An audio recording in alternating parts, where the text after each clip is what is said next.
BJP ನೇತೃತ್ವದ NDA ಸರ್ಕಾರವು ಗುರುವಾರ ಲೋಕಸಭೆಯಲ್ಲಿ ವಫ್ ಮಸೂದೆ 2024 ಮಂಡಿಸಿದ್ದು 1995ರ ವಫ್ ಕಾಯ್ದೆಗೆ ತಿದ್ದುಪಡಿ ತಂದಿದೆ. ಅಲ್ಪಸಂಖ್ಯಾತರ ವ್ಯವಹಾರಗಳ ಸಚಿವ ಕಿರಣ್ ರಿಜಿಜು ಅವರು ಮಂಡಿಸಿದ ಮಸೂದೆಯು ವಿರೋಧ ಪಕ್ಷದ ಸಂಸದರಿಂದ ಭಾರೀ ಟೀಕೆಗೆ ಗುರಿಯಾಗಿತ್ತು. ಕಾಂಗ್ರೆಸ್ ಸಂಸದ ಕೆಸಿ ವೇಣುಗೋಪಾಲ್ ಅವರು ಈ ಮಸೂದೆಯನ್ನು ಸಂವಿಧಾನದ ಮೇಲಿನ ಮೂಲಭೂತ ದಾಳಿ ಮತ್ತು ಧರ್ಮದ ಹಕ್ಕಿನ ಮೇಲಿನ ನೇರ ದಾಳಿ ಎಂದು ಬಣ್ಣಿಸಿದ್ದಾರೆ. ನಾವು ಹಿಂದೂಗಳು, ಆದರೆ ಇದೇ ಸಮಯದಲ್ಲಿ ನಾವು ಇತರ ಧರ್ಮಗಳನ್ನು ನಂಬಿಕೊಂಡು ಗೌರವಿಸುತ್ತೇವೆ.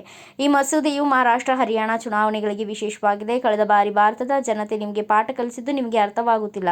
ಇದು ಒಕ್ಕೂಟ ವ್ಯವಸ್ಥೆಯ ಮೇಲಿನ ದಾಳಿ ಎಂದು ವೇಣುಗೋಪಾಲ್ ಹೇಳಿದರು. ಈ ಹಿಂದೆ ವೇಣುಗೋಪಾಲ್ ಮತ್ತು ಕಾಂಗ್ರೆಸ್ ಸಂಸದ ಹೈಬಿ ಈಡನ್ ಅವರು ಸಂಸತ್ತಿನಲ್ಲಿ ಮಸೂದೆ ಮಂಡಿಸದಂತೆ ನೋಟಿಸ್ ನೀಡಿದ್ದರು. ಈಡನ್ ತನ್ನ ನೋಟಿಸ್ನಲ್ಲಿ ಮಸೂದೆಯ ಮಂಡನೆಯನ್ನು ಅಸಂವಿಧಾನಿಕ ಎಂದು ವಿರೋಧಿಸುತ್ತೆ, ಇದು ಆಸ್ತಿಯ ಹಕ್ಕಿನೊಂದಿಗೆ ಸಂಘರ್ಷದಲ್ಲಿದೆ ಎಂದು ಉಲ್ಲೇಖಿಸಿದ್ದಾರೆ ಎಂದು ಮೂಲಗಳು ಉಲ್ಲೇಖಿಸಿ ರಾಷ್ಟ್ರೀಯ ಮಾಧ್ಯಮಗಳು ವರದಿ ಮಾಡಿವೆ. ಈ ಮಸೂದೆಯು ಸಾಕಷ್ಟು ಕಾನೂನು ರಕ್ಷಣೆಗಳಿಲ್ಲದೆ ವ್ಯಕ್ತಿಗಳು ಮತ್ತು ಧಾರ್ಮಿಕ ಸಂಸ್ಥೆಗಳ ಆಸ್ತಿ ಹಕ್ಕುಗಳನ್ನು ಸಂಭಾವ್ಯವಾಗಿ ಉಲ್ಲೇಖಿಸಬಹುದು ಎಂದು ಅವರು ವಾದಿಸಿದರು. ಈ ಮಸೂದೆಯು ಆರ್ಟಿಕಲ್ 25ರ ಅಡಿಯಲ್ಲಿ ಧಾರ್ಮಿಕ ಸ್ವಾತಂತ್ರ್ಯದ ಮೂಲಭೂತ ಹಕ್ಕಿನ ಉಲ್ಲಂಘನೆಯಾಗಿದೆ ಎಂದು ಈಡನ್ ವಾದಿಸಿದ್ದಾರೆ ಎಂದು ಮೂಲಗಳು ತಿಳಿಸಿವೆ.